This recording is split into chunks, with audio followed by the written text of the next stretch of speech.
Thanks a lot. अब हम मिल चुके हैं। मैं नीरज शर्मा जी के पेज जो है उस पे वनिका पब्लिकेशन के पेज पे हम लोग इकट्ठे हो चुके हैं। और मैं पहले तो उनका हार्दिक आभारी हूं कि उन्होंने ये सुंदर प्रोग्राम जो है वो आयोजित किया। और मुझे लगता है कि अब मेरी आवाज़, क्योंकि बीच में आवाज़ में थोड़ी सी प्रॉब्लम हो रही थी, तो पहले तो मैं हमेशा मुझे डर रहता है कि आवाज़ ठीक है या नहीं, या लोगों तक आवाज़ पहुंचती है या नहीं, वो जानना जरूरी है। उसका जवाब मुझे मिल जाए कि आवाज़ ठीक है, तो फिर मैं अपना कार्यक्रम शुरू करूं। आवाज़ तो ठीक है, आई थिंक। नीरज शर्मा जी का मैं आभारी हूं। दर्शना पाठक अब धीरे धीरे जो है लोगों तक बात जानी शुरू हो गई है। पूनम अहमद, नमस्कारम। तो मैं अपनी बात भी शुरू करूं, बीच बीच में कमेंट्स के जवाब भी देने की कोशिश करूंगा मैं। तो पहली बात तो ये है कि अब दोनों प्रकार के साहित्य की बात करनी थी, गंभीर और व्यंग्य। तो असल में वो भाव का फर्क होता है। साहित्य तो साहित्य ही होता है, चाहे गंभीर हो चाहे व्यंग्य हो। तो अब जो है मुझे हर कोई सर्जक जो है वो शुरू करेगा, उसकी इनिंग कहाँ से शुरू हुई। तो सीधी सी बात है कि मेरी इमेज जो है, लोग मुझे कार्टूनिस्ट के नाम से जानते हैं, व्यंग्यकार के रूप में जानते हैं। मैंने गंभीर साहित्य भी बहुत उसका सृजन किया है, ज्यादातर गुजराती में, फिर हिंदी में भी आया। लेकिन ऐसा होता है ना कि एक बार आपको किसी एक चीज के लिए अगर आप फेमस हो जाए तो सिक्का लग जाता है माथे पर, कार्टूनिस्ट या तो व्यंग्यकार। तो तब जाके उस इमेज से बाहर निकलना बहुत मुश्किल हो जाता है। तो अब जो है मैं शुरू करता हूं वहां से कि मेरी जो पहली पुस्तक आई थी वो तो व्यंग्य की थी। दर्शना पाठक, यस। हाँ, आनंदा पटनी, नमस्कारम। तो मेरी पहली जो पुस्तक आई थी उसका उसका टाइटल था टंकार, और वो व्यंग्य की पुस्तक थी। अब क्या हुआ कि वो पुस्तक आते ही जो है एक मैसेज भी आ गया, एक नए लड़के का। बहुत 1990 की बात करता हूँ। हाँ, 1990, साल बता रहा हूँ, 1990। तो तब जो है मैं 30 साल का था। नौकरी भी करता था, ओएनजीसी में इंजीनियर था, और जो है अपनी बात करनी है। तो फिर क्या हुआ कि उसमें मैंने बाकी लोगों से थोड़ा डिफरेंट किया कि पुस्तक है व्यंग्य की, लेकिन प्रस्तावना जो है मैंने गंभीर भाव से लिखी, क्योंकि दोनों योग्यताएं मुझ में थी। और मुझे डर भी था कि कहीं थप्पा लग जाएगा, वो तो लग ही जाएगा, आप चाहे कितना भी करो। तो वो प्रस्तावना जो है वो मैंने मनोरंजन देने की कोशिश नहीं की, लोगों को हंसाने की कोशिश नहीं की, व्यंग्य लाने की कोशिश नहीं की। लेकिन जो है उसका टाइटल था दो पहाड़ के बीच सूरज। और मैं मानता हूं कि वो अत्यंत कलात्मक थी, और मेरी मेरी जिंदगी से जुड़ी हुई बात थी उसमें। और गंभीर भाव से मैंने लिखा था दो पहाड़ के बीच सूरज। तो वो पुस्तक जैसे ही मार्केट में आई, एक तो बहुत शानदार पब्लिशर था, बड़ा नाम था उनका, उन्होंने जो है ये, हाँ, राजेंद्र नाथ मिश्रा जी, नमस्कारम। तो फिर जो है वो पुस्तक मार्केट में आते ही जो है लोग चौंक गए थे। एक तो नाम टंकार, और टंकार तो कौन करेगा, अर्जुन जैसा कोई करेगा। तो एक तो ये हो गया। अब दूसरा ये कि दो पहाड़ के बीच सूरज, वो जो है पूरी गंभीर भाव से लिखी हुई प्रस्तावना है। अब मैं उसका उसका जो है मैं संदर्भ देता हूं कि ऐसा क्यों लिखा। कि मैं एक प्राइमरी टीचर का लड़का था। पापा मेरे मुझे 16 साल की उम्र का करके मर भी गए थे, बहुत छोटी उम्र में मुझे एक घाव मिला था, पापा ही चले गए तो। और बहुत कुछ वेदनापूर्ण जिंदगी थी मेरी। मैंने तो गोडाउन में मजदूरी भी की और भिखारियों की लाइन में रह करके मेरी माँ जो है दान लेती थी। मैं चौकीदारी करता था क्योंकि ब्राह्मण था। उसको तो दलित की व्याख्या में आएगा नहीं, ये भी तो एक व्यंग्य है। तो बस, और ब्राह्मण जो है वो, ब्राह्मण अच्छे घर के वो है, वो भिखारियों की लाइन में खड़े, तो मम्मी कहती थी देखो कोई देख ना ले। तो वो, चलो, उस जमाने की बात है। लेकिन अब क्या हुआ कि तब, जब पापा, ये तो पापा मर जाने के बाद की बात है, लेकिन पापा जब जिंदा थे तो पापा को ऐसा लगता था, उस जमाने में क्या था, प्राथमिक शिक्षक जो है, प्राइमरी टीचर को कल से मत आना कहो मतलब नौकरी गई, कोई जॉब सिक्योरिटी नहीं थी। कल से मत आना मतलब गई नौकरी, ऐसा था। तो पापा तो कई बार नौकरी भी बदल चुके थे, सच बोलना भी गुनाह है, चमचागिरी करना आता नहीं था उनको, तो नौकरियां बहुत बदलनी पड़ती थी। तो तब जाके पापा ने सोचा कि चलो यार, अहमदाबाद में रहते हैं हम लोग, और तो नजदीक वाले कोई गांव में चले जाते हैं और फैमिली को गांव में किसी किराए के उसमें घर में रख देंगे और पापा अप डाउन करेंगे। तो अहमदाबाद से दूर, 30-35 किलोमीटर दूर, एक बावला करके गांव था। अभी तो टाउन टाउन बन गया होगा, लेकिन वो बावला करके गांव था, बावला। वहां ले गई। अब जो है, मैं फोर्थ स्टैंडर्ड तक अहमदाबाद की ए ग्रेड की स्कूल में पढ़ा था, क्योंकि पापा वहां नौकरी करते थे, इसलिए मिल मालिक जहां बच्चे जिनके पढ़ते थे वहां मैं पढ़ा था। तो संस्कार मेरे वो थे। और अचानक से ले गए गांव में। और गांव में भी ऐसा है कि पापा तो सैटरडे, शनिवार को शाम को आते थे, रविवार हमारे साथ रहते, सोमवार को सुबह अर्ली मॉर्निंग चले जाते थे। तो पापा तो अब गेस्ट जैसे हो गए, और हम लोगों को तो जीना पड़ता था गांव में।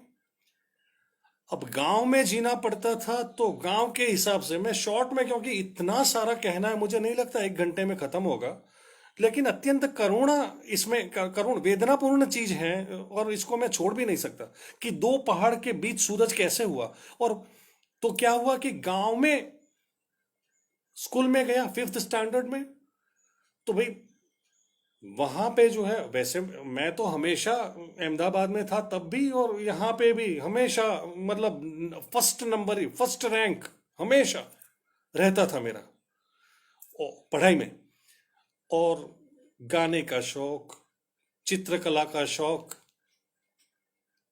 राजेंद्र नाथ मिश्रा जी, वेलकम। तो इसमें क्या हो गया जी, नीरज शर्मा जी, मैं आपकी भी कमेंट पढ़ रहा हूं, मुझे खुशी हो रही है। तो क्या हुआ कि भाई, आपको चौंक जाएंगे, आपकी चित्रकला सिखाने के लिए भी एक पीरियड होता है चित्रकला का स्कूल में, फिफ्थ स्टैंडर्ड में। तो वहां पे जो चित्र सिखाते थे वो इतने कड़क स्वभाव के थे। तो पहला अनुभव मेरा ये है कि वो, उन्होंने कहा कि स्मृति चित्र बनाइए। तो मुझे गांव की स्कूल का ज्यादा अनुभव नहीं था, तो दूसरों को पूछता था मैं कि यार क्या करना, क्योंकि मार पड़ती थी, बहुत मार पड़ती थी। पहली बार जब वहां उस स्कूल के प्रिंसिपल ने मुझे मारा, तो चड्डी में पेशाब हो गई थी मेरी, चड्डी में पेशाब हो गई थी। तब समझ में आया कि कैसी मार पड़ती है और बाहर की दुनिया कैसी है। अहमदाबाद ठीक है, गांव में जाओ पता चलेगा, लेकिन ये एक अनुभव के तौर पे ठीक है। एक बच्चा जो है, और उसके उसको शेल्टर भी नहीं है पापा का, पापा तो चले गए अहमदाबाद, वो तो वीक में एक बार आते थे। अब बच्चा क्या करे? तो तो ये तो बड़ी वेदनापूर्ण चीज है। तो कई बार मैंने शिक्षण के बारे में भी बहुत कुछ लिखा, इतना बड़ा दरिया है कि मैं क्या कवर करूं और क्या छोड़ दूं। लेकिन तो पहली बार जब हंटर पड़ा ना, बैक पे पेशाब हो गई जब चड्डी में, तब जाके पता चला कि भाई मार कैसी होती है। और मार सिर्फ इतनी थी कि भाई ऑफिस, मतलब sorry, I am sorry, recess जो है वो खत्म हो गई, और मैं पानी पी रहा था। देखो यार, एक छोटा सा बच्चा पानी पी रहा है, उसके बदन पे जो है हंटर कौन मार सकता है यार, पानी पी रहा है वो। और अपने क्लास में जल्दी नहीं पहुंच पाया क्योंकि रिसेस खत्म हो गई। तो इतना बड़ा गुनाह है। अरे पीछे जो है, उस उन्होंने जो चाबुक, जब वो हंटर जो मारा था, उसका उसका निशान 1 महीने तक रहा था मेरे उसमें। और वो निशान तो चला गया, लेकिन आज भी वो निशान मेरे जहन में है। बच्चों के साथ ये व्यवहार, और प्रिंसिपल बने हुए हैं। चलो वो तो बात हो गई, लेकिन वो स्कूल का वातावरण आपको पता चला होगा कि उस वातावरण में चित्रकला के विषय में कहा कि स्मृति चित्र बनाइए, तो मैं तो वहां के बच्चों को ही पूछता था, भाई मार न पड़े इसलिए। मैंने बोला क्या करें? कह रहे यार क्या करना, दो पहाड़ और बीच में सूरज बनाओ ना, क्या पूछते रहते हो यार, स्मृति चित्र में जल्दी से बन जाएगा और मार भी नहीं पड़ेगी। नहीं तो एक पीरियड में खत्म नहीं हुआ तो मार अवश्य पड़ेगी। तो मैं तो कांप गया था भाई। तो मैंने तो दो पहाड़ बना दिया, एक सूरज बना दिया। लेकिन देखो कि दो पहाड़ के बीच सूरज कहां ले गया, इस बच्चे को कहां ले गया। दो पहाड़ के बीच सूरज। अब जो है, कुदरत करती है जो करती है। अब पापा जो है सैटरडे को आए, वो भी शिक्षक है, तो उनको भी डर रहता था कि बच्चा कैसा पढ़ता है, उसकी पढ़ाई कैसी चलती है। तो भाई वो रात में जो है, मैं तो सो जाता था, तो वो आकर के पहले तो देखते थे कॉपीज सारी, क्या लिखा है, गणित में क्या किया, भाषा में क्या किया, सब देखते थे। उसमें उनके हाथ में स्केच बुक आ गई। तो स्केच बुक में लिखा है स्मृति चित्र, और इसमें बनाया हुआ है दो पहाड़ और बीच में सूरज। और तब तक पापा कुछ कर रहे थे, और मैं अचानक मेरी आंख खुल गई। मुझे तो बहुत अच्छा लगता था पापा का मुंह, मतलब रविवार को ही दिखाई देता था, लेकिन सैटरडे पता नहीं रात में कैसे खुल गया। तो मैंने कहा, मैं तो उनसे लिपट गया, पापा पापा करके। कह रहे बेटे पहले बताओ कि ये तुम तो अच्छा चित्र बनाते हो यार, ये क्या बना दिया है, दो पहाड़ के बीच में सूरज, ये तो मैंने कहा पापा वो तो मारते हैं ना, एक पीरियड में खत्म होना जरूरी है चित्र जो है, तो इसलिए बनाना ही पड़ा। और बाकी बच्चे कह रहे थे जल्दी से बन जाएगा।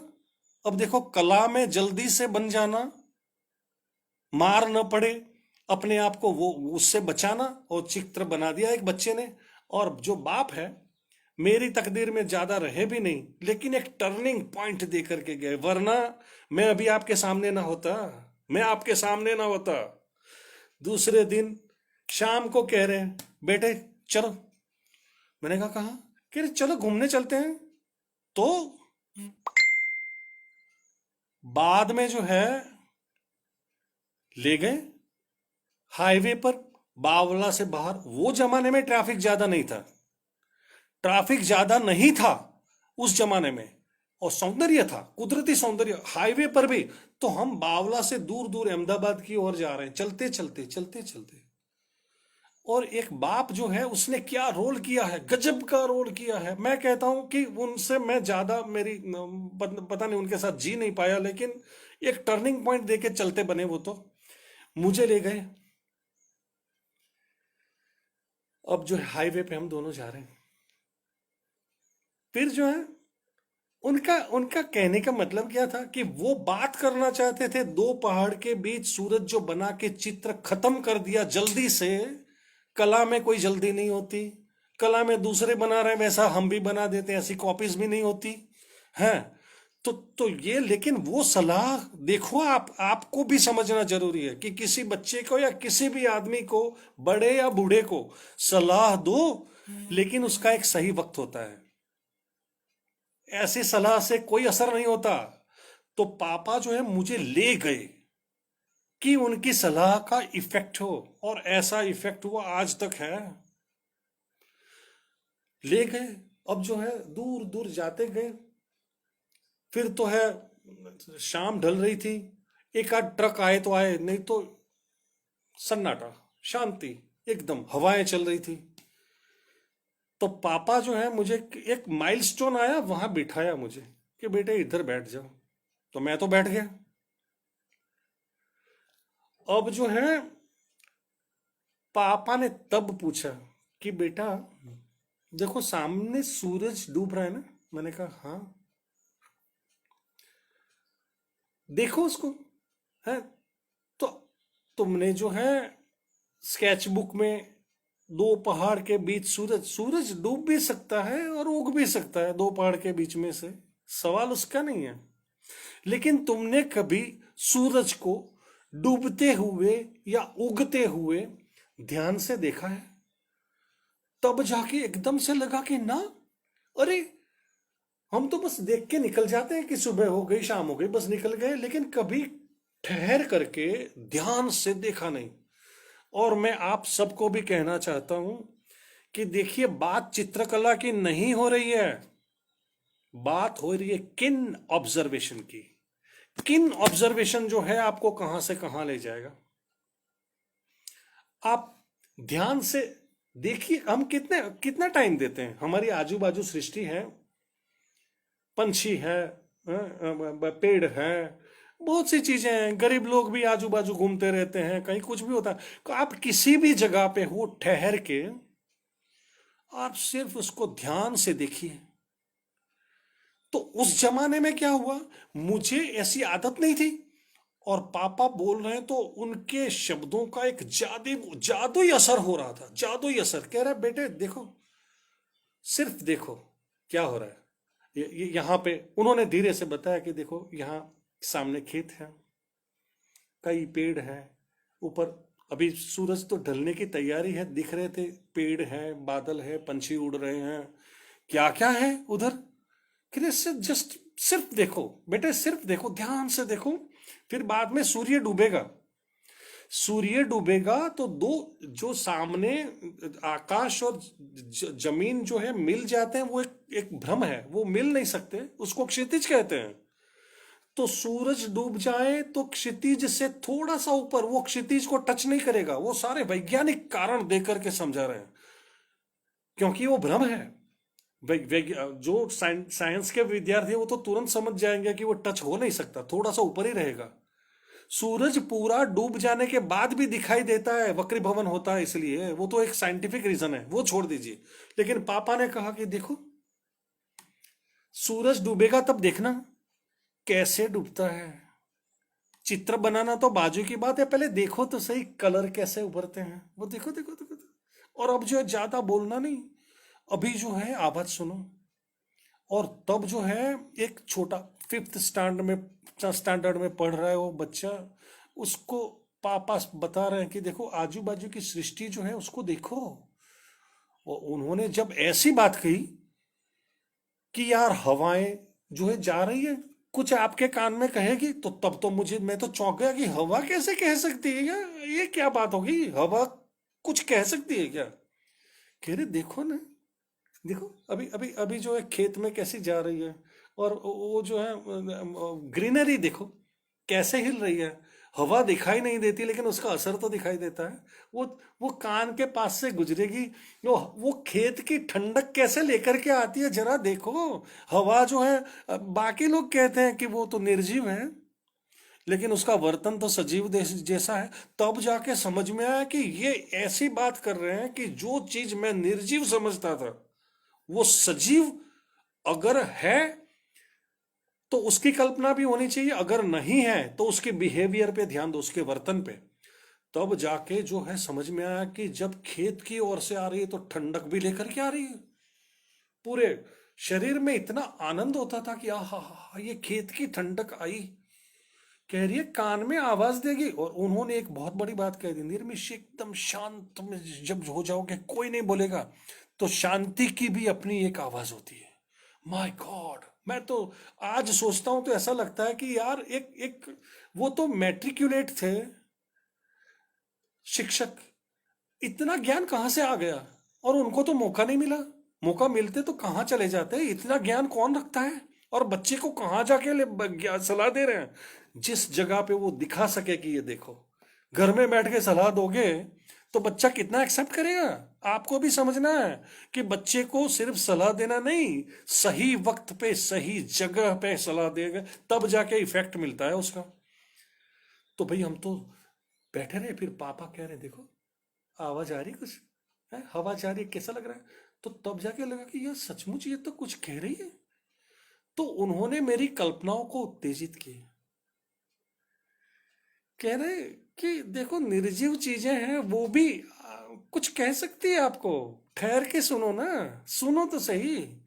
तो तब जाके सूर्यास्त होने की तैयारी हुई। और मैं बार बार आपको याद दिलाऊंगा कि ये सिर्फ चित्रकार के लिए नहीं है, ये सिर्फ चित्रकार के लिए नहीं है। आपका ऑब्जर्वेशन अगर किन है, तो कविता में भी उतरेगा, उपन्यास में भी उतरेगा। कौन कहता है कि आप कुदरत को ही देखो? आप किसी भी जगह पे खड़े हैं, हाईवे पे खड़े हैं या किसी स्लम्स के सामने खड़े हैं, झुग्गी झोपड़ियों के सामने खड़े हैं, ध्यान से देखिए उनका पहनावा कैसा है, वो आपस में बात कैसे करते हैं, बच्चे जब झगड़ा करते हैं तो कौन सी भाषा यूज करते हैं, उनकी माँ उनको कैसे मनाती है, वो तो देखना है ना। अवलोकन जो है वो ही तो बनाएगा किसी भी कलाकार को, चाहे वो मूर्तिकार हो, चाहे वो कवि हो। मुझे लगता है कि मैंने मैंने बहुत बड़ा विषय छेड़ दिया है, काफी चीजें रह जाएगी तो रहने दो, लेकिन मेरी बात जो है किसी के काम तो आए। मैं ये चाहता हूं कि किसी के काम तो आए। तो जो है उस दिन ऐसा हुआ कि पापा, हम दोनों, पापा खड़े मुझे कह रहे कि तू मैं माइलस्टोन पे ही बैठा रहे, और माइलस्टोन पे बैठ के देख रहा हूँ। और भाई धीरे धीरे जो है वाकई सूर्यास्त का टाइम हो गया। तो सूर्य जब ढलने लगा तो पापा ने बताया कि देखो रंग, चित्रकार जो वो रंग जब तक वो देखेगा नहीं तो बनाएगा कैसे। पहले देखो कि सूरज जो है वो तो सामने क्षितिज के नजदीक में है, और उसकी किरणें जा रही है तुम्हारे सर के ऊपर तक जा रही है, लेकिन शाम का समय है तो सबसे ज्यादा लाइट क्षितिज के पास होगी, और वो तेज धीरे धीरे मंद मंद होते होते तुम्हारे सर के ऊपर जाके अंधेरा हो जाएगा। तो कलर ऐसे डालोगे, उस जमाने में 3D शब्द नहीं था, लेकिन उन्होंने बताया कि देखो बेटे जैसा दिखाई देता है ऐसे कलर करोगे कि जहां क्षितिज के पास उजाला ज्यादा है, किरण ऊपर ऊपर जा रहे हैं। बादल भी वहां इतनी गहरी बात उन्होंने कह दी कि बादल है, उसकी इस बादल पूरा तेजस्वी नहीं हो सकता, नीचे से किरणें जा रही, तो बादल की जो उसकी बॉर्डर है वो ज्यादा तेजस्वी होगी, और ऑपोजिट साइड में वो डार्क हो जाएगा। तो चित्र में भी स्रोत तेज का एक है, वहां से निकल के किरणें ऊपर तक जा रही है। सबको ऐसे बनाओ, सबको ऐसे बनाओ।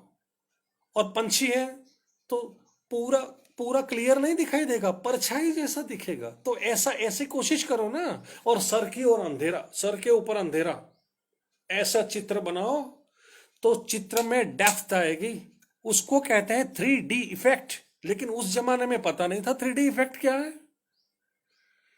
लेकिन एक बात मेरी समझ में आई, वो बहुत गहरी बात थी, इसलिए मैं टर्निंग पॉइंट इसको कहता हूं कि चलो बात चित्र की हो, कविता की हो, मूर्ति कला की हो, किसी की भी हो, आपका अनुभव जो है, आपने अगर किन ऑब्जर्वेशन के से कोई अनुभव लिया है तो वो आपके सृजन में उतरेगा। चाहे आप उपन्यास बनाइए, लिखिए, चाहे कविता लिखिए, चाहे चित्र बनाइए, कुछ करिए, लेकिन स्ट्रांग ऑब्जर्वेशन एंड कीन ऑब्जर्वेशन, अवलोकन जो है वो बहुत बड़ी चीज है। अवलोकन से ही होता है सारा।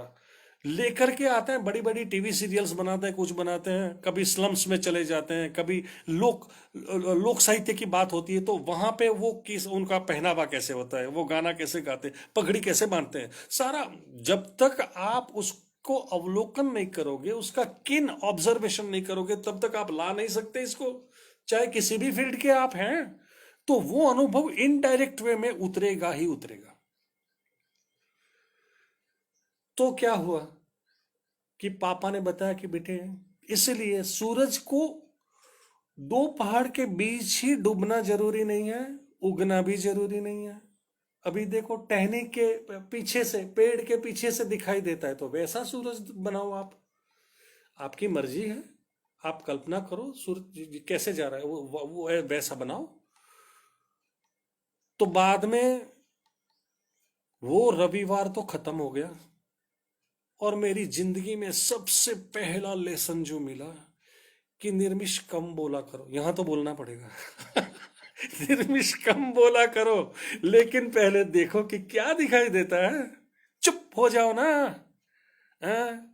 दो गंवार लोग झगड़ा करते हैं तो देखो, हैं, बार बार उनकी बॉडी लैंग्वेज देखो, क्या भाषा कैसी आती है वो देखो, उस अवलोकन है। लेकिन जिसने कुछ अवलोकन नहीं किया, उनका साहित्य हो या कुछ भी हो, वो कृत्रिम ही रहेगा, सवाल ही नहीं होता। सवाल ही नहीं होता। आपने जब देखा ही नहीं, जैसी दृष्टि वैसी सृष्टि, ऐसा पता नहीं, गुजराती में तो ऐसी कहावत है। जो भी हो, लेकिन देखना वो बहुत बड़ी चीज है ना। अब जो है, दो पहाड़ के बीच सूरज, ये पुस्तक जैसे मार्केट में आया, अरे मैंने जो है उस जमाने में, चंद्रकांत बख्शी बहुत बड़ा नाम था गुजराती में, बहुत बड़ा नाम, उनको गिफ्ट भेज दिया, जवाब आया ही नहीं। मैं तो निराश हो गया। मुझे थोड़ा ऐसा भी लगा कि यार मैं ढंग से लिखता नहीं हूँ क्या, क्या ये कोई कोई आंसर ही नहीं यार। उस जमाने में तो खत पत्राचार होता था, तो कोई जवाब ही नहीं आया।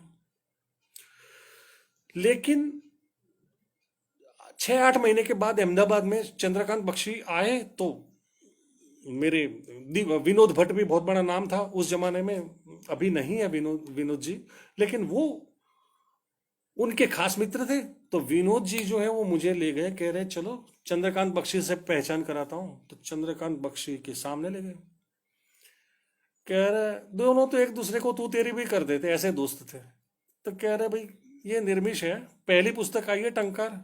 तब भी उनको याद नहीं था चंद्रकांत बख्शी को। कह रहे मैंने कहा सर आपको भेजा था। कह रहे भाई बहुत आते हैं, पता नहीं मुझे, हाँ मुझे याद नहीं आ रहा है। मैंने कहा बस उसमें एक प्रस्तावना थी, दो पहाड़ के बीच सूरज, और जैसे चौंके, ओ माय गॉड वो तुम हो। मैंने कहा यस सर। अरे यार खोपड़ी हो यार, खोपड़ी क्या लिख दिया है, कितनी कलात्मक प्रस्तावना है। दिनमिश मुझे लंबा नहीं करना, मेरा प्रोग्राम अभी शुरू होने जा रहा है। बिल्कुल सही रास्ते पे हो, बिल्कुल सही रास्ते पे हो। तुम जो है छोटे साहित्यकार हो ही नहीं सकते। बात खलास जो है, दो पहाड़ के बीच सूरज, मैंने यार 3 बार पढ़ी है, 3 बार। जी नहीं भरता यार, पढ़ते ही जा रहा हूं। Oh my God. तब जाके समझ में आया कि मेरे पापा कितने सही थे। और मुझे एक फरियाद थी कि पापा दुनिया में छोड़ के चले गए, लेकिन कैसा टर्निंग पॉइंट देकर के गए। अब जो है, मैं जब साहित्यकार बन गया, खुद की गलतियों में से सीखता गया, तो ऐसा हुआ कि मेरे कैरिकेचर्स, मतलब सेलिब्रिटीज के या जो बहुत प्रसिद्ध व्यक्तित्व है उनके उनके कार्टून, उसको कैरिकेचर कहते हैं। कैरिकेचर्स के लिए मैं फेमस होता गया। फिर आशा भोसले से मुलाकात हुई, उससे फिर टाइम्स इंडियन एक्सप्रेस में बड़ा आर्टिकल आ गया, और इस तरह से मेरी यात्रा आगे बढ़ती गई, आगे बढ़ती गई। लेकिन मैं फिल्म स्टार्स को ज्यादा पसंद करता था। फिर मैंने एक अखबार में कहा कि मैं फिल्म स्टार्स की मुलाकातें करूंगा, और आप जो है कार्टूनिस्ट के कैमरा से करके एक कॉलम शुरू करिए ना, मैं जो है उसमें जैसा बना जैसा हुआ वैसा ही लिखूंगा, घिसी पिटी बातें नहीं लिखूंगा। मेरा अपमान हो जाएगा तो लिखूंगा कि मुझे अपमानित किया गया था। जी मैं बीच में थोड़ी, मुझे लगता है कि रुकना चाहिए। मल्लिका मुखर्जी आपका स्वागत है, मुक्ता मुक्ता आपका भी स्वागत है, प्रणव भारती जी आपका भी स्वागत है। सो मैं कहा था, हाँ, तो वो कॉलमिस्ट में बना और मेरा नाम होता गया। तो तब मेरा झुकाव हो गया फिल्म की ओर, फिल्म स्टार्स को मिलता था मैं। अब ऐसे देखो किस्मत कहाँ ले जाती है, दो पहाड़ के बीच सूरज से लेकर के किस्मत कहाँ ले जाती है। एक अनाथ बच्चे को जो पापा छोड़ गए थे, हाँ, तो विशाल भारद्वाज, जिस जमाने में विशाल भारद्वाज का नाम नहीं था, जंगल जंगल बात चली है पता चला है, चड्डी पहन के फूल खिला है, वो उनका क्लिक हुआ था उस जमाने में बच्चों के लिए। आए थे सूरत में, मैंने कहा चलो भाई मिलते हैं। तो मैं मिलने गया तो वो तो फिदा फिदा हो गए। लेकिन मुझे पता नहीं था कि उनके साथ बशीर बद्र जैसे दिग्गज शायर पधारे हैं, उनके साथ मुझे पता ही नहीं था। मैंने आधा अधूरा पता नहीं कहीं से सुना था, मैं तो पहुंच गया था, जिस होटल में वो ठहरे थे वहां पहुंच गया था। तो भाई मैंने कहा बॉस आपका कैरिकेचर, वो तो प्रसन्न हो गए क्योंकि वो क्रिकेटर थे। तो क्रिकेट की पिच बनाई हुई है, हाँ, स्टंप के ऊपर ऐसा थोड़ा सा आधार लेकर के फिर वो गिटार बजा रहे हैं, क्योंकि मुझे पता था कि वो गिटार बहुत अच्छे गिटारिस्ट थे वो सब। तो वो तो एकदम प्रसन्न हो गए, कह रहे यार इतना कैसे पता। मैंने कहा आपके बारे में पढ़ा है मैंने, तो इसलिए मैंने कहा बॉस मैं तो गजल भी लिखता हूँ। गजल भी लिखता हूँ, कहते कि अरे क्या बात करते हो यार, गजल लिखते हो। मैंने कहा सर मैं तो लिखता हूँ, मतलब सुनाऊँ क्या। तो भाई मैंने, चमत्कार कैसे होता है वो आप देखिए, मैंने एक गजल उनको सुनाई।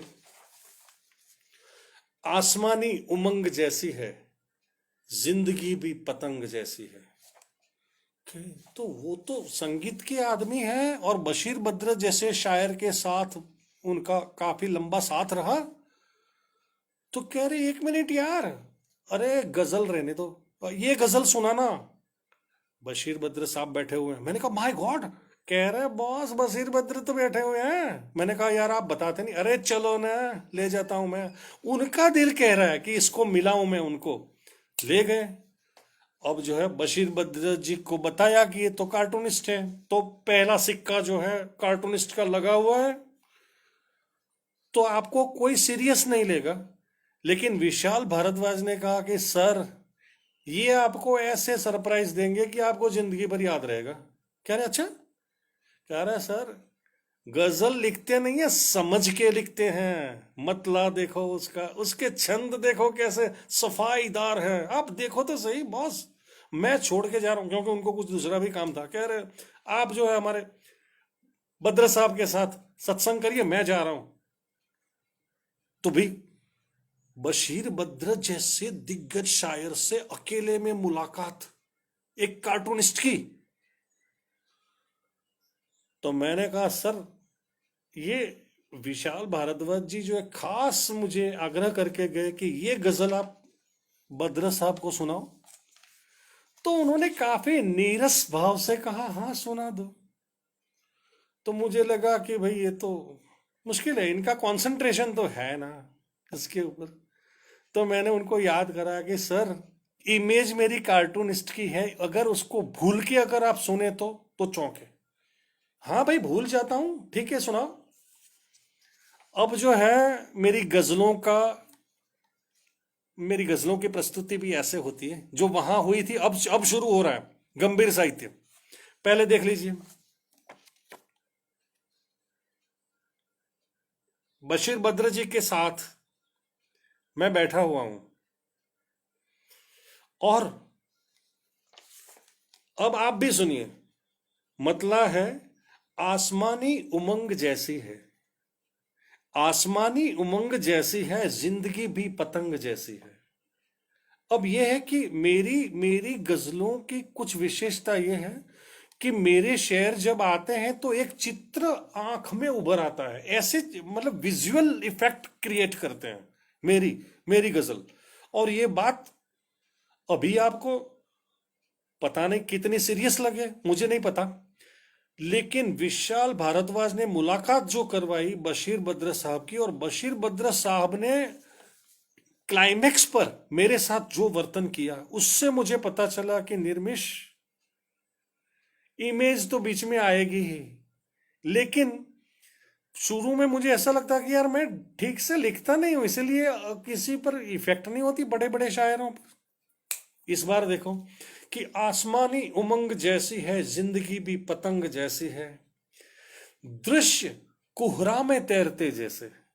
दृश्य, अब देखो एक दृश्य उभरेगा आंख में, दृश्य कोहरा में तैरते तैरते जैसे, बात बीते प्रसंग जैसी है।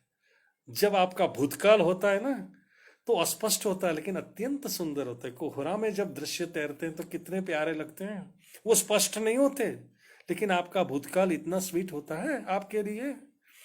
दृश्य कोहरा में तैरते जैसे, बात बीते प्रसंग जैसी है। और ये शेर के बाद वो चौंके थे। अब जो शेर आ रहा है, कैद में तो शरीर होते हैं, वो सुनते ही जो है चौंके कि माय गॉड, ये कार्टूनिस्ट कह रहा है। आधी सी बात, और ऐसा ही है। उला मिश्रा और सानी मिश्रा, उला मिश्रा पहली पंक्ति गजल की, पूरा अर्थ प्रकट नहीं करनी चाहिए, रोमांच कर देना चाहिए और बात अधूरी रहनी चाहिए। जब तक सानी मिश्रा आए, तब सानी मिश्रा आते ही जो है एकदम ब्लास्ट हो जाता है, एकदम चरम सीमा पे पहुंच जाता है। आनंद, रोमांच, जो भी कहो, वो उसका एक क्लाइमैक्स आ जाता है। तब जाके आपने सही शेर लिखा है। तो मैंने कहा, कैद में तो शरीर होते हैं, तो बात तो अधूरी है कि ये कहना क्या चाहता है भाई। कैद में तो शरीर होते हैं, कैद में तो शरीर होते हैं, हस्तियां तो तरंग जैसी है, हस्तियां तो तरंग जैसी है। उसके बाद, आसमां को ही जी रहा हूं मैं, आसमां को ही जी रहा हूं मैं, ख्वाहिशें भी विहंग जैसी है। यहां तक तो ठीक था, लेकिन देखो, गजल भी ऐसे लिखनी चाहिए। आपका जो है, आपने मतलब पेश किया, उसमें आपके रदीफ काफिया तय हो जाते हैं, आपका छंद तय हो जाता है। लेकिन जब मक्ता जो है, जिसमें शायर का नाम हो, तब जाके उसको मक्ता कहते हैं। लेकिन अगर शायर का नाम उसमें नहीं है तो उसको मक्ता नहीं कहते। लेकिन ये आखिरी शेर है। अब मैंने कहा, सर जी सुनिए। कह रहे हाँ सुनाओ। मैंने कहा, सर जी मैं अजराड़ा घराने का तबला वादक भी हूं। तो तब चौंके, अरे माय गॉड, अरे भाई गजल की लिंक मत तोड़ो यार, कभी कभी तबला बीच में मत लाओ यार, सुनाओ ये सुनाओ। मैंने कहा, सूक्ष्म संगीत है ये आंसू का।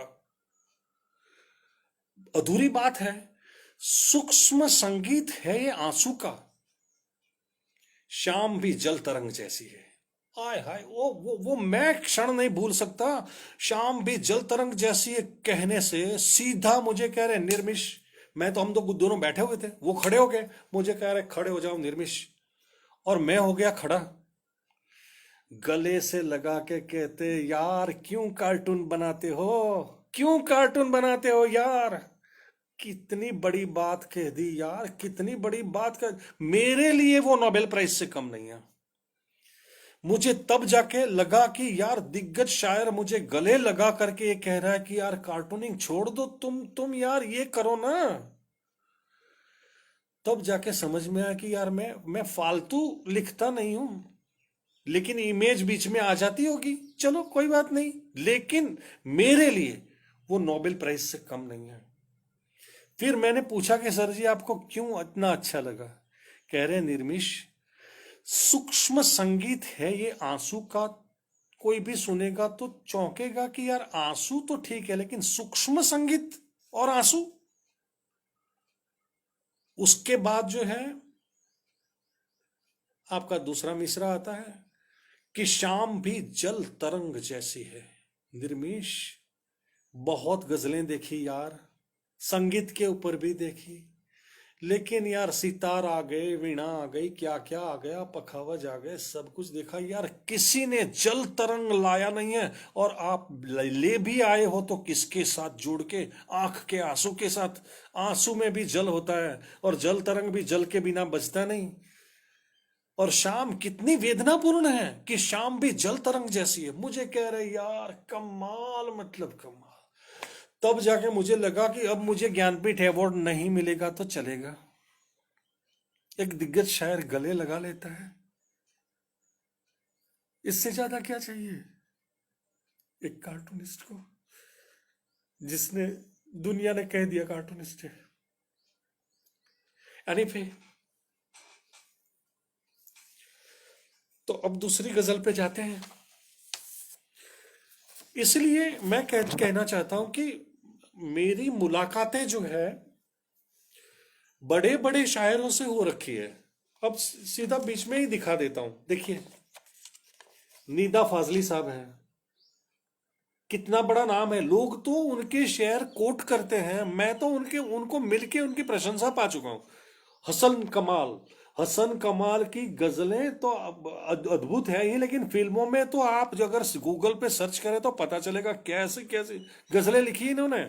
और जावेद अख्तर, अच्छा जावेद अख्तर के घर में जाके मिला था, लेकिन मैं सच बोलता था तो मैंने उनको ये कहा था कि सर, आप जो है जान निसार अख्तर जैसे दिग्गज शायर के सुपुत्र हैं, और आप ऐसा कैसे लिख पाए। 1 2 3 4 5 6 7 8 9 10 11 12 13 13 करूं गिन गिन गिन के इंतजार। ये क्या लिख दिया है बॉस। लेकिन ये बहुत बड़ा प्रसंग है, अगर कहूंगा तो बाकी चीजें रह जाएगी। लेकिन मैं तकदीर वाला हूं कि आप क्या समझते हैं, गजल लिखी तो कितने लोगों को मिलके, कितने लोगों से विमर्श हुआ, बातें हुई, तब जाके लिखा है।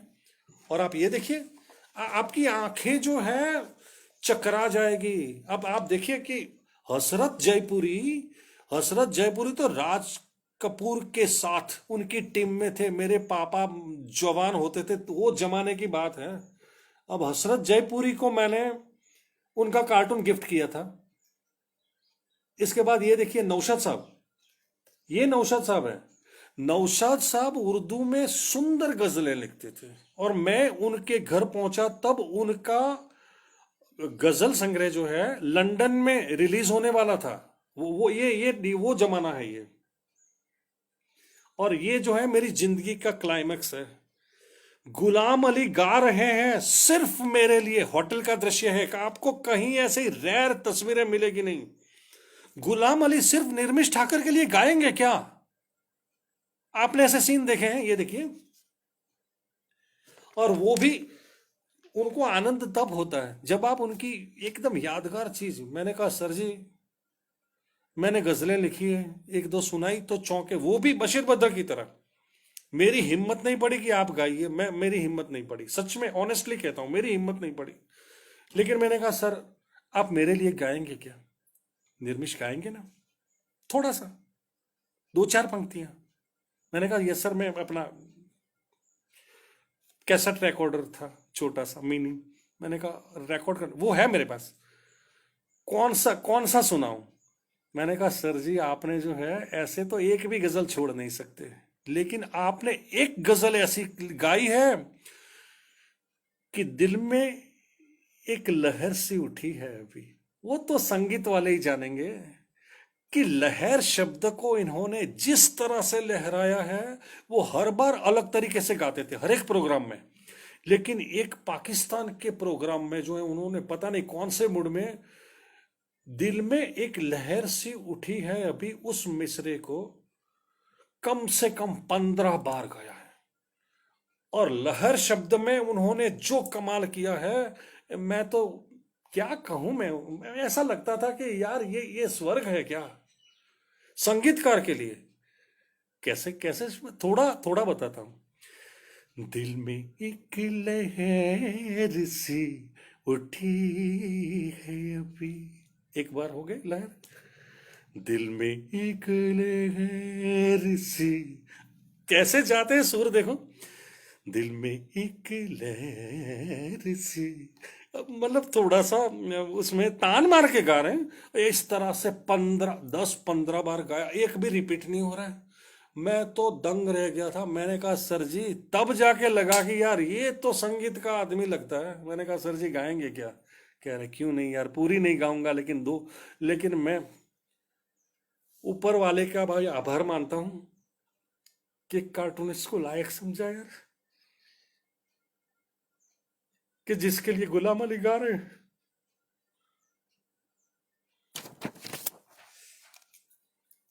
I am sorry, I am sorry. लेकिन कुछ गजलें साथ साथ में मुझे आप लोगों को भी देखना है। नीलम कुलश्रेष्ठ, दर्शना पाठक, मुक्ता मिश्रा, मुक्ता मुक्ता, सबका स्वागत है। और अगर मैं बीच में आपका नाम लेना या आपका संदेश पढ़ना रह गया तो क्षमा कर दीजिएगा। लिंक न टूटे, इसलिए कलाकार ऐसे ही होते हैं कि एक बात जब लेते हैं तो उसको उसकी लिंक टूट जाए तो बात बनती ना है। तो अब जो है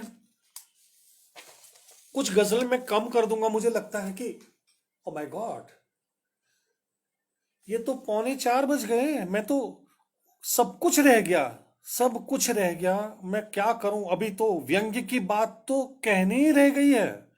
अब व्यंग्य पे कैसे आएंगे मुझे पता नहीं, मुझे रास्ता ही नहीं मिल रहा है। लेकिन मुझे लगता है कि मैंने श्रेष्ठ चीजें आपके सामने रखी। एक आध गजल, मैंने इतनी सारी गजलें, कम से कम 15 गजलें सिलेक्ट की है। बस एक ही गजल, एक या दो गजल करके मैं फिर चला दूसरे सब्जेक्ट पे जाऊंगा। तो एक गजल मेरी बहुत प्रिय है। हम तभी टूटते तारों की बात करते हैं। मतला देखिए, और कभी कभी हंसी भी आएगी। मुझे मतला का मतलब, मतला और मक्ता में कंफ्यूज हो जाता था। तो मतला याद कैसे रखना है? तो मैंने एक व्यंग्य लेख में ऐसा एक शरारत की थी कि यार लोग उल्टे सीधे ऐसे शेर सुनाते हैं ना, कि पहली पंक्ति होते ही आपको दिल करेगा कि मत ला, मतलब बहुत हो गया, अब ला नहीं, इतना ही काफी है, मत ला। तो शुरू में तो मतला और बाकी मकता क्या नहीं रहे, बट तो इसमें बात कैसे बनती है आप देखिए, कि हम तभी टूटते तारों की बात करते हैं, हम तभी टूटते तारों की बात करते हैं, आप जब दिल के सहारों की बात करते हैं। हम तभी टूटते तारों की बात करते हैं, जो तारा टिक नहीं पाया और टूट गया। और दिल का सहारा भी तो वैसा ही होता है। आप हम तभी टूटते तारों की बात करते हैं, आप जब दिल के सहारों की बात करते हैं। एक खिड़की भी नहीं खोलते हैं जो दिल की, एक खिड़की भी नहीं खोलते हैं जो दिल की, लोग वो घर की दीवारों की बात करते हैं। हमने लाखों में एक ही को खुदा माना है, हमने लाखों में एक ही को खुदा माना है, आप क्यों हमसे हजारों की बात करते हैं। छोड़कर मेरे, ये शेर मुझे बहुत प्यारा है, छोड़कर मेरे आसमां को हमेशा तन्हा, छोड़कर मेरे आसमां को हमेशा तन्हा, आप बस चांद सितारों की बात करते हैं। और ये मैं आपको हमेशा कहूंगा कि गजल का आखिरी शेर जो है वो क्लाइमैक्स पे ही पूरा होना चाहिए, नहीं तो वो गजल अच्छी नहीं है। आप गजल के सारे शेर लिख लो, लेकिन उसका क्रम बनाओ, तब सबसे श्रेष्ठ वाला शेर वो नीचे डालो। ये मेरा कहना है आपको। वेदनाओं के समंदर के पार कुछ भी नहीं, कैसे डेफ थे वो देखिए, कि वेदना के तो समंदर ही होते हैं, उसके ताल तो हो ही नहीं सकते हैं, सरवर नहीं हो सकते। वेदनाओं के समंदर के पार कुछ भी नहीं। एक मिनट, पाली केंद्र अरोरा, थैंक्स अलॉट, आपकी बहुत सुंदर कमेंट है। मलिका मुखर्जी, दीप्ति त्रिवेदी, सबका स्वागत करता हूं। और आखिरी शेर, वेदनाओं के समंदर के पार कुछ भी नहीं, आप बस यूं ही किनारों की बात करते हैं। वेदना का समंदर तो हो सकता है, लेकिन दूसरे समंदर से अलग है, दूसरे समंदर के किनारे होते हैं, वेदना के समंदर के कोई किनारे नहीं होते। वेदना अनंत होती है जो आंखों से बरसती है।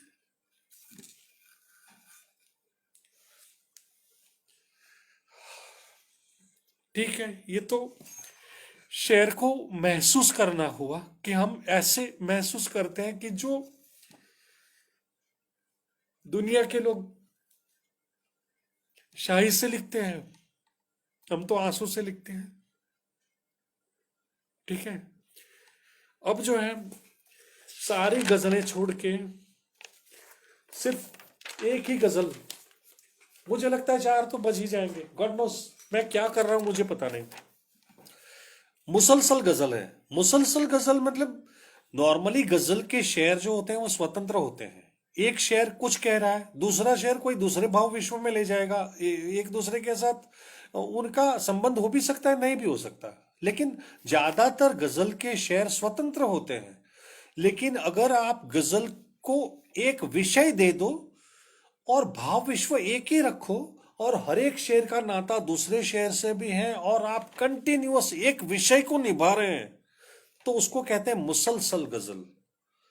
और इसमें है अंधार, मैंने शीर्षक दिया है अंधार। अंधार लगातार, कोई जागता नहीं। अब फिर मैं वही कहूंगा कि निर्मिशात्मक गजल जो होती है उसमें आंख में चित्र उभरते हैं, आपकी आंखों में भी चित्र उभरेंगे। आप देखो कि अंधार लगातार, कोई जागता नहीं, हर एक बंद द्वार, कोई जागता नहीं। एक अंधेरी गली दिखाई देगी, सुमसाम सन्नाटे वाले कि एक भी द्वार खुला नहीं है, अंधार लगातार कोई जागता नहीं, हर एक बंद द्वार कोई जागता नहीं। रात्रि है दुर्निवार, शब्द देखो, रात्रि है दुर्निवार कोई जागता नहीं, जागे हैं बस विचार कोई जागता नहीं। कैसी चमत्कृति आती है, सारे सो गए हैं लेकिन एक जो है शायर जिसके विचार जाग रहे हैं वो सोए नहीं। सारी दुनिया सो जाए लेकिन एक एक आदमी है जिसके विचार जाग रहे हैं। रात्रि है दुर्निवार कोई जागता नहीं, जागे हैं बस विचार कोई जागता नहीं। जो है वही तो ठीक है कि सोच के तले, कहते नहीं यार जो है वो ठीक है, जिनको मेहनत नहीं करनी वो कहेंगे चल रहा है ठीक है ना, क्यों छेड़ते हो यार, है चलने दो ना। तो वो लोग सामान्य ही रहते हैं। जो है वही तो ठीक है कि सोच के तले, निद्रा करे विहार कोई जागता नहीं। सारे सो रहे हैं क्योंकि उनको तो अच्छा लगता है, जो चल रहा है वो चलने दो। व्यंग्य है इसमें। बेबस का ही पुकार, ये शेर देखिए, आपके आंख में एक दृश्य उभरेगा, वो भी करुण वेदना पूर्ण। बेबस कहीं पुकार वह खामोश है गली, बेबस कहीं पुकार वह खामोश है गली, है वस्त्र तार तार कोई जागता नहीं। किसी का वस्त्र तार तार हो रहा है और लोग सो रहे हैं, बचाने कोई नहीं जाता। क्यों बेकार में एफआईआर में पड़े, मरने दो। अपनी बहन तो नहीं है, अपनी मां तो नहीं है, नहीं। बेबस का ही पुकार वह खामोश है गली, है वस्त्र तार तार कोई जागता नहीं। भूखा हुआ है हिंस्त्र पशु अंधकार का, भूखा हुआ है हिंस्त्र पशु अंधकार का, सोए हुए शिकार कोई जागता नहीं। कोई जागता नहीं, रदीफ के साथ आप कैसा काम ले सकते हो बॉस? एक कार्टूनिस्ट से पूछो। जागना जरूरी है। साहित्यकार सिर्फ सृजन ही करते हैं, नहीं। सोए हुए समाज को जब जगाए नहीं तो उस कृति को क्या करना, उस कृति को क्या करना जो सोए हुए समाज को जगाए ना। भूखा हुआ है हिंस्त्र पशु अंधकार का, सोए हुए शिकार कोई जागता नहीं। ये धर्म सत्य संस्कृति सभी शहीद हैं, सारे सो गए हैं। कौन? धर्म सत्य संस्कृति सारे सो गए हैं।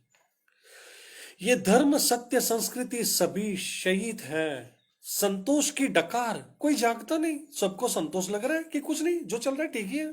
संस्कृति सो गई, सत्य सो गया, धर्म सो गया। धर्म जो है धर्म जो है उस प्रेक्षक प्रेक्षक में नहीं है, सो गया है। धर्म सो ही तो गया है। सारे धर्म सो गए, इसलिए तो इतने अत्याचार हो रहे हैं बच्चों पे, स्त्रियों पे, अनाथों पे। इतने अत्याचार क्यों हो रहे हैं? तो धर्म कहाँ गए, कहाँ गया सत्य आपका? संस्कृति कहाँ गई? सो गई है। ये कह रहा है शायर। एकाध शख्स है कि नहीं है कि जो करे, एकाध शख्स है कि नहीं है कि जो करे सूरज का इंतजार कोई जागता नहीं। प्रकाश की जरूरत ही नहीं है, अंधेरा अच्छा लगता है। और आखिरी शेर देखो, आखिरी शेर, ये वेदना के हाथ में जागे हैं बस कलम। कहां गया? ये रहा वेदना का हाथ और ये है कलम। लगता है सस्ती है लेकिन विचार तो सस्ते नहीं है।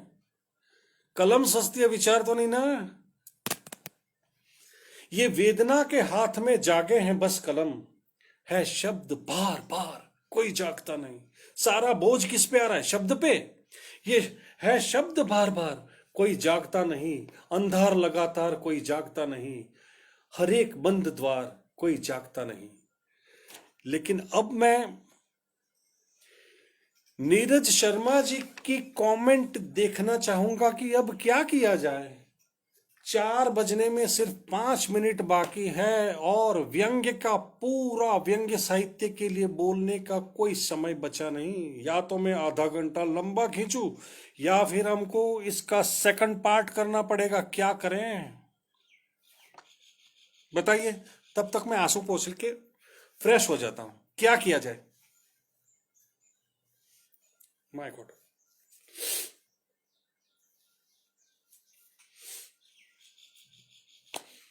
क्या किया जाए? इसको आगे चलाया जाए आधा घंटा, या पार्ट 2 करके अभी 4 बजे समाप्त कर दिया जाए? क्या किया जाए? तब तक मैं नाम भी पढ़ लेता हूं सबके। प्रणव भारती, मल्लिका मुखर्जी, कुसुम जोशी। बहुत आनंद हुआ आप सबको मिलके।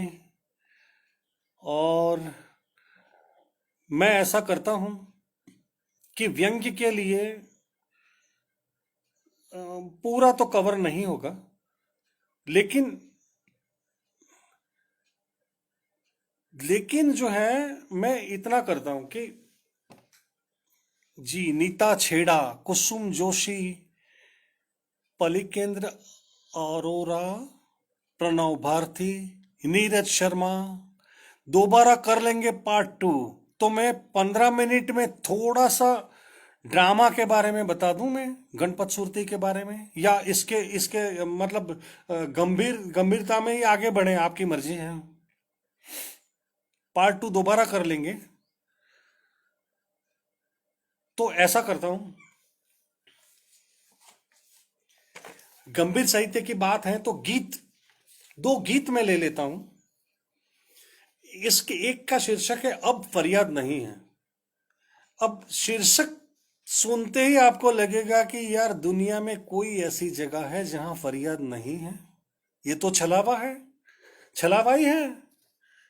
लिखा है ऐसा, अब फरियाद नहीं है। अब देखो शुरुआत कैसे होती है। धूप छांव चलती है वैसे अब फरियाद नहीं है। धूप छांव चलती है वैसे अब फरियाद नहीं है। आम आदमी हूं मैं, मेरा कोई वाद नहीं है। आम आदमी को क्या है? बाकी लोगों को साम्यवाद, समाजवाद, सारे वाद हैं। आम आदमी को क्या है? रोटी चाहिए उसको तो। जग जाना सूरज के उगते, ढल जाने से सोना। छोटी सी एक दुनिया जिसका बस काफी है होना। आम आदमी के लिए ऐसा क्या था पहले जो कि मेरे बाद नहीं है। आत्मकथा में लिखने लायक कुछ भी याद नहीं है। आम आदमी होता है इतिहास तो उनका जो कहलाते ज्ञानी। होता है इतिहास तो उनका जो कहलाते ज्ञानी। एक छोटी सी बात कि मेरी बने न कोई कहानी। ये तो ज्ञानी है, नहीं तो कहानी कैसे बनेगी? तुम अच्छे हो कहती थी। अब देखो चमत्कृति आती है गीत में भी। तुम अच्छे वो तुम अच्छे हो कहती थी, अब उसका साथ नहीं है। धूप छांव चलती है वैसे अब फरियाद नहीं है। और ये मेरा अत्यंत प्रिय गीत है। निर्मिशात्मक शैली पूरी दिखाई देगी इसमें, पूरी दिखाई देगी निर्मिशात्मक शैली, क्योंकि आज के जमाने की बात है गीत में। और उसका शीर्षक क्या है पता है? एक शहर के मकान में। सोचिए, एक शहर के मकान में। एक शहर के मकान में जब से रहता हूं, तब से ऐसे ही मैं उसको घर कहता हूं। मकान है, घर तो नहीं। घर और मकान दो अलग चीजें हैं। एक शहर के मकान में जब से रहता हूं, तब से बस ऐसे ही उसको घर कहता हूं। छोटा कमरा स्क्वायर फीट के माप में अटके। नए जमाने का गीत है, इंग्लिश वर्ड्स भी आते हैं, लेकिन अर्थ कैसा देते हैं वो देखिए। इसके बिना कोई गुजारा नहीं है, इसका कोई विकल्प भी नहीं है। यही शब्द चाहिए इसमें। छोटा कमरा स्क्वायर फीट के माप में अटके, घर खिड़की खोलें तो टुकड़ा आभ का लटके। छोटा सा आसमान दिखाई देगा खिड़की की साइज का है। छोटा कमरा स्क्वायर फीट के माप में अटके, घर खिड़की खोलें तो टुकड़ा आभ का लटके। सांसों में भी गणित सब कुछ गिन सकता हूं। ये बात है। ऐसा फोर्स सिर्फ गजल में आता है, गीत में नॉर्मली नहीं आता। लेकिन निर्मिशात्मक गीत है ना। सांसों में भी गणित सब कुछ गिन सकता हूं, एक शहर के मकान में जब से रहता हूं। सुबह सवेरे अखबारों में न्यूज मिले हैं, सुबह सवेरे अखबारों में न्यूज मिले हैं। जीवन क्या है, टीवी में बस व्यूज मिले हैं। आदत है मैं खुद को बिजी कर सकता हूं, एक शहर के मकान में जब से रहता हूं। और अब जाके गीत में भी क्लाइमैक्स क्या था, कैसे आता है देखिए, आपकी अंतरात्मा क्या कहती है देखिए। पैर तले कुछ लगे न मेरी जमीन जैसा, शहर के मकान में एक आदमी जो है गीत लिख रहा है अपने दिल की बात। पैर तले कुछ लगे न मेरी जमीन जैसा, कब मैं जिंदा था कि अब मैं मर सकता हूं। ये पंक्ति है, ये ऐसे गजल के कुल में आती है ऐसी ऐसी पंक्ति। पैर तले कुछ लगे न मेरी जमीन जैसा, कब मैं जिंदा था कि अब मैं मर सकता हूं। एक शहर के मकान में जब से रहता हूं, तब से बस ऐसे ही उसको घर कहता हूं। तो मैं इस कार्यक्रम को, गंभीर साहित्य को तो कम से कम पूरा कर लूं। मैं 10 मिनट आपकी चाहूंगा, सिर्फ 10 मिनट। छंद मुक्त है। घर आंसू का, मेरा नाता तो आंसू से ही है। अब तो आपने समझ लिया होगा कि इसका नाता ही आंसू से है। दूसरों की वेदना भी मैं पराई नहीं मानता, इसलिए हो रहा है ये। एक स्त्री, एक स्त्री का मतलब ये क्या कहते हैं कि एक जो सर्जक है वो पर काया प्रवेश करता है।